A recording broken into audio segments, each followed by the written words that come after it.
E41 Marketplace Ministries. It's all about your business, and it's all about our Father's business. It's ministry outside the box. No matter what your role is in the business world, E41 Ministries is a special place where we can walk worthy of the vocation wherewith we are called, just as Ephesians 4:1 commands us. In today's busy and frenetic world, it's a blessing to know that God has a plan to bring hope, comfort, and peace through Marketplace Ministry. The E41 Marketplace Ministry of the Fellowship, it's a kingdom-building business. Hi, I'm Kerry Fink, and together with Dave Robinson, we're here for the E41 Marketplace Fellowship. And we're so excited today to have our great guest, Dr. Dean Spitzer. Thank you and welcome. Thank you. Welcome. It's Great good to have you here. And we're going to have an exciting discussion about all the things that are possible and all the things that are happening in E41 Marketplace Fellowship. But we need to explain, if you're new to the show, what exactly E41 Fellowship really is. And so I'm going to ask you, Dave, because it's really an exciting thing. It has to do with Ephesians 4:1. But let you give kind of a quick overview of everything that's about. Delighted to be here with you, Kerry. And E41 came out of Ephesians 4:1, walk worthy in the vocation wherein you are called. And so E41 is about a fellowship of marketplace ministers, not just marketplace leaders, but I believe that if you have a call, and a few verses later in Ephesians 4, the church leaders were to equip the saints. What saints? Ephesians 4:1 saints, for the work of the ministry. So if you have a calling and you're to be equipped for ministry, then in my world, you are a full-time minister of the gospel as you go out into the marketplace. So the fellowship is an organization started in 1962 by Gordon Lindsay in Dallas, along with 18 other men at the Baker Hotel. And Gordon also started the Christ for the Nations Bible Training Center at the same time. So the fellowship has been around for a long time, and it's now including as full members leaders in the marketplace who are there to extend the kingdom through their calling. Yeah, and one of the things that we were talking about is that it really provides a bridge between the folks that are in the pulpit on Sunday morning and the church leadership that's happening on Sunday morning, and also the people who are in the congregation. Because as we talked about, there sometimes is this disconnect. We go to church on Sunday, so we have our church life there, and then the rest of the week we're in the marketplace and in the workplace. And the whole idea of E41 Fellowship is to bridge that gap so that what's happening on the Sunday is then actually being amplified as the people who heard the message on Sunday are walking out Monday through Saturday to be able to do that. So one of the things is it's interesting that we have an opportunity to have two leadership experts who are talking about this. And just before we began the program, it was interesting to hear the dialogue because Dr. Dean Spitzer has spent his career as an author and a leadership expert. And before we go farther, maybe tell us a little bit about your whole background and just what you do and the kind of organizations that you've helped, because it started with this conversation of church leaders and business leaders. Yeah, thank you. Yeah, I've spent all of my career pretty much helping organizations become more effective in the areas of training, leadership development, and general organizational development. I've written 8 books on various subjects relating to organizational effectiveness, including books on organizational motivation, measurement, performance management. And I have about 40 years of experience in the workplace. And I find this initiative particularly exciting because I have tried to translate my spiritual values into workplace values, and it's often been very difficult. So I think this initiative is very, very powerful because there are so many believers, so many Christians who really want to make a difference. And like Dave was saying, most people don't perceive themselves as ministers. They don't perceive themselves as apostles of God in the workplace.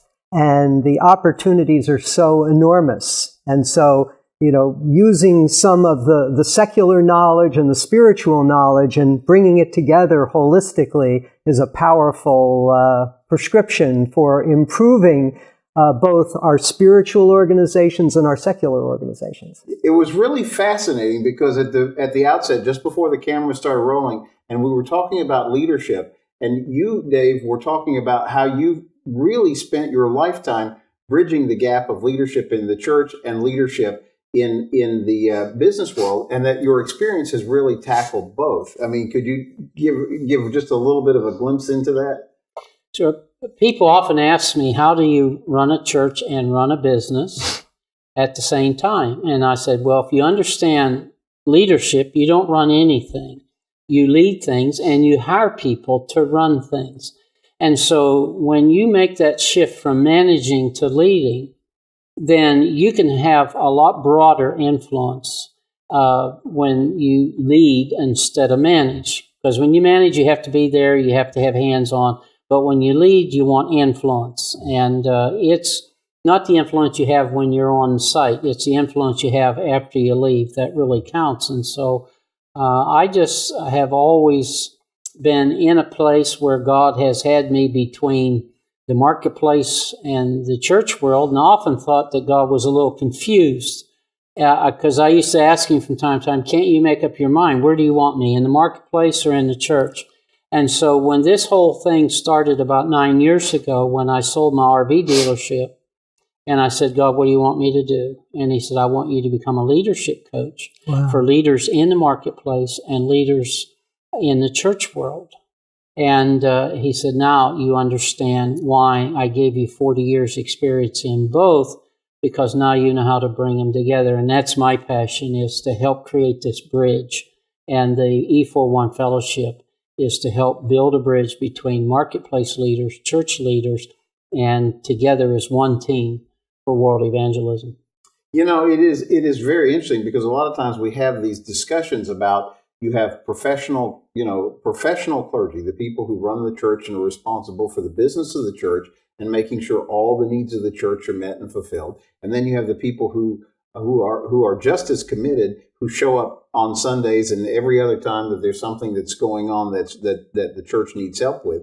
But then they track back to their workplaces on the Monday through Saturday thing. And one of the challenges is, as we operate in a increasingly politically correct world, it presents a lot of challenges for people to incorporate faith. Now, you said that you had, one of the things that you had been able to do, or you found really an attractive part of what you do, is trying to work that aspect of it into when you talk to different companies. Now, I know we had lunch some weeks back, and you were telling me about an opportunity you had recently to travel to China, and they were very interested in learning some of the techniques that you helped put together that were really helping, major companies improve their performance. But how do you react when you go to a different culture, a different setup? How are you able to take the things that you know and work those into the marketplace? Oh, well, these principles and lessons are universal. And I found, and I'm sure Dave will agree with this, is that when people hear about good leadership, good organizational principles, it makes so much sense. I mean, they are so hungry, because everybody, from the time that you grow up in a family, you go to school, you go to church or synagogue or a spiritual organization, you go into the workplace, everybody realizes that these organizations are very poorly developed. They run very ineffectively. And so, the opportunity for improvement in all of those organizations is enormous. Most of the problems that we have in society and in the world are due to ineffective organizations. Everything from, companies to government to nations, they're all organizations. And yet nobody has really developed them, put in the systems that will really make them work effectively. And Dave mentioned leadership. It's very interesting, because I believe that what a good leader does intuitively is that they install in their organizations good systems so that they don't have to do much managing. And to me, that's if you want to find out who a good leader is, you don't look for the charismatic individual. You look for the person who has made that organization self-sustaining. So to me, the primary mark of a good leader is an organization that will run by itself and run effectively by itself. And the degree to which that organization demonstrates that maturity is the degree to which that leader is effective. And it's interesting because, in churches, you find that if the pastor leaves, not only do the congregants often not show up, but the organization doesn't run very well because it's all dependent on the leader. So to me, leadership independent organizations are actually the mark of the true leader.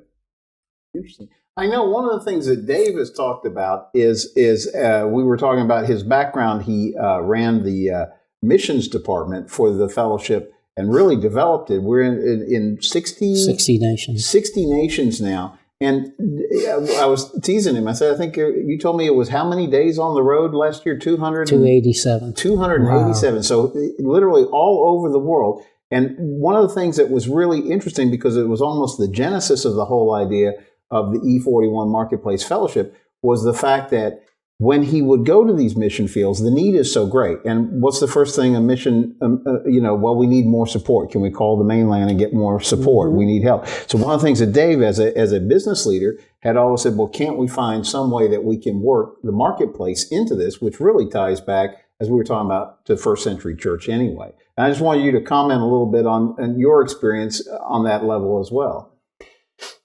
I heard from almost day one when I took over the missions department that the greatest need that all missionaries have, and if you listen to most pastors, is more money. And I said, money is never a problem. Money is always the answer. Ecclesiastes 10:19 says, money answereth all things. So money can't be a problem and an answer at the same time. And I said, you probably have some problems. We need to figure out what those are, and then God will flow the money, because God's not broke. He brought Israel out of Egypt loaded with the wealth of Egypt for one reason, to show them and to show the church today that He owns all the resources, and He will get them to us if we get our problems straightened out. And so in every nation, there is enough wealth to evangelize that nation. But you can't get enough of that wealth by just taking offerings. He wants us to be in the marketplace, bringing real value. And then I heard the church for years talk about the great transfer of wealth from the wicked to the righteous. Mm-hmm. It happens every payday. God takes money from unbelievers and gives it to believers to help support not just their income for their family and their future, but to help support their kingdom calling within the marketplace.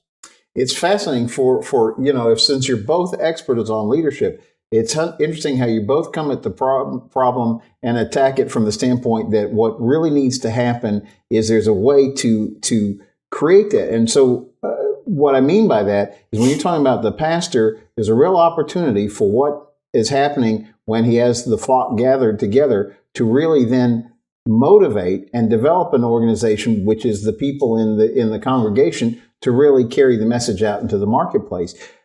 That's part, isn't it, of the whole vision of E41 Marketplace Fellowship, is to help define and develop and assist those pastors in really fully utilizing the best resource that they have, which is the people who are part of the organization, right? Obviously, the people are the ones that do most of the work. Mm-hmm. But the context or the environment in which the people work is really, I find, the most important thing, because you give me 10 people, 100 people, mm-hmm. they can accomplish very little, or they can accomplish a great deal. What is the difference? And I believe the difference is obviously leadership, but it's what the leader does with the organization. And almost no leaders that I've found really understand the concept of organizational systems, how to create an organization that not only makes them obsolete or limits their job so that they can go on and do other things and found other organizations, but enables the people in the organization to be so much more than they could be individually. You know, one of the concepts of organizations is synergy. Synergy means that the group is more than the sum of the individuals. And I've seen so many organizations, and churches are a perfect example of this, where, you know, you put people together and they're stepping on each other's toes, there's chaos, they're really accomplishing very little. It's not only ineffective, but it's very inefficient. But there are other organizations that are extremely effective and efficient. And the question is, what makes the difference? And I believe that the difference is the systems, things like the organizational structure, the motivation and reward system, how work is delegated, the measurement of work, the monitoring of what goes on, the quality assurance systems, and things like that. So I think that is so critical. And yet, where in churches do people learn that skill to create an organization as opposed to just hire a good leader? And, you know, as I said before, you know, one of the big tests of organizational effectiveness is, can you take that leader out once they've done their thing, and the organization should be able to run by itself without missing a beat. Yeah, now isn't that becomes really difficult in a church environment, right? Because the pastor typically, as you guys were talking about, is a charismatic leader. So the people are attracted to perhaps his style of preaching and, hey, I feel like I'm being fed in this particular environment. And yet at the same time, then that poor pastor, we read about it all the time, the pastors quit in droves because they feel like they're just being buried alive. So you have spent so much of your career, your whole consulting is coaching for ministers.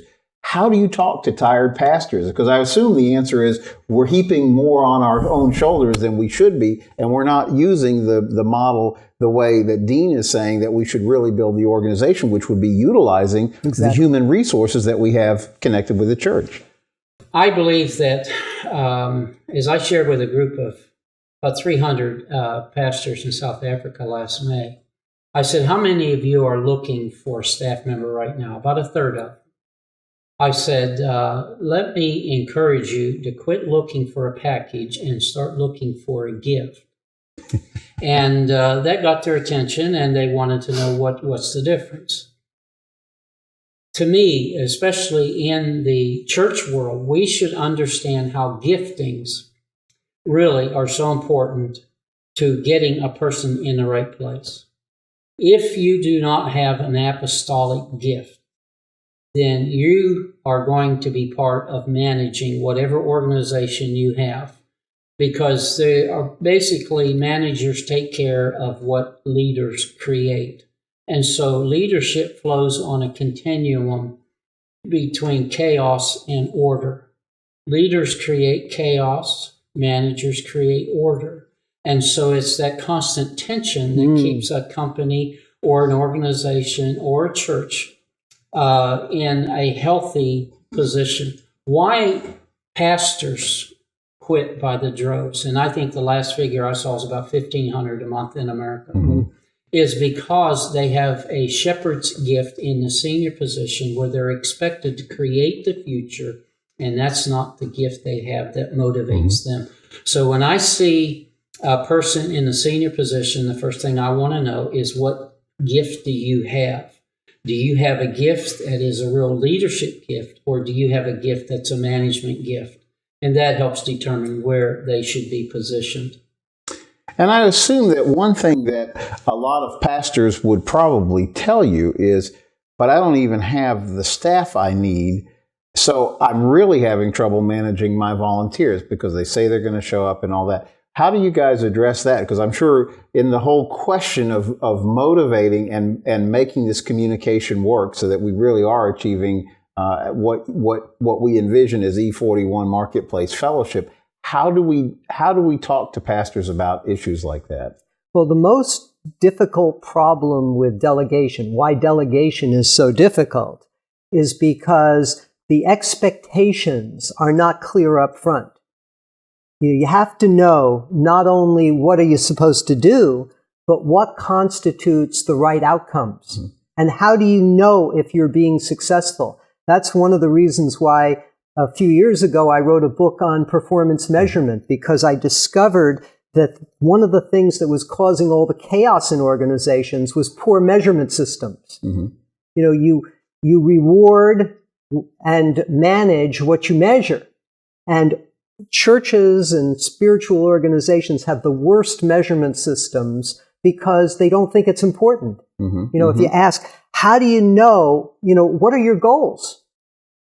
How do you measure your goals? How do you know if you're accomplishing? They'll say, well, we're growing. How many commitments for Christ have you made, and things like that? But there's so much more to measurement than that. So if you have clear, measurable expectations, you have a good feedback system and lots of indicators to let people know how they're doing, then people are going to be able to do things. But unfortunately, what we do is we tend to say, okay, here's your task, do it. Mm-hmm. And that leads to what Dave was saying about chaos. So we have, in most organizations, we have people who have tasks, and they don't know, they don't really have direction. Mm-hmm. So direction requires clear expectations, indicators of success, some good measures, and that way you can monitor what people are doing. And people, in fact, if you have a good measurement system, people know exactly what they're doing. They don't need much supervision. Supervision is actually the more supervision that's necessary means that there's less organizational system effectiveness. So the more you have good organizational systems, the less supervision you need. And at a certain point, you don't need any supervision at all. Yeah, if everybody is sort of tasked with a vision. Now, you look like you were going to jump in on that, because it's so core to this. Well, it's unfortunate that everything has been dumped on the desk of the pastor in the church world. And that means he has to create the future and manage the present. And whatever you focus on the most is what you're going to produce the most of. Mm-hmm. So if you focus mostly on what you have today, you're going to get more of what you have today. Well, that energizes a shepherding gift. Mm-hmm. He lives to touch and help people and care for people, but it doesn't create the future. And so that takes a different gift. And so when you have the shepherding gift in a senior position in a church situation, then the people are going to be well cared for, but who knows where the next green pasture is? Well, I don't know. Let's take a vote, or however we're going to arrive at that. Mm-hmm. It happens in the marketplace too. Absolutely. When you have a shepherding gift that somehow gets into the senior position after the first or second generation, because I can guarantee you there was an apostolic gift that created that. The marketplace calls it the entrepreneurial gift. I see all 5 gifts in the marketplace every day. And the CEO's office is the apostolic gift. In the HR department is the teacher and the prophet. The teacher teaches you what you have to do and how to do it. The prophet makes sure we're all in compliance. And then the shepherds are by the hundreds in large corporations. They're the people who put their arm around you and love on you and say, this is a great place to work. I know you just got chewed out, but that's okay. His bark's not as bad as his bite or whatever. And then in the sales and marketing department, we have the evangelistic gift that creates a sense of urgency. So to me, effectiveness in the marketplace is the same as in the church world.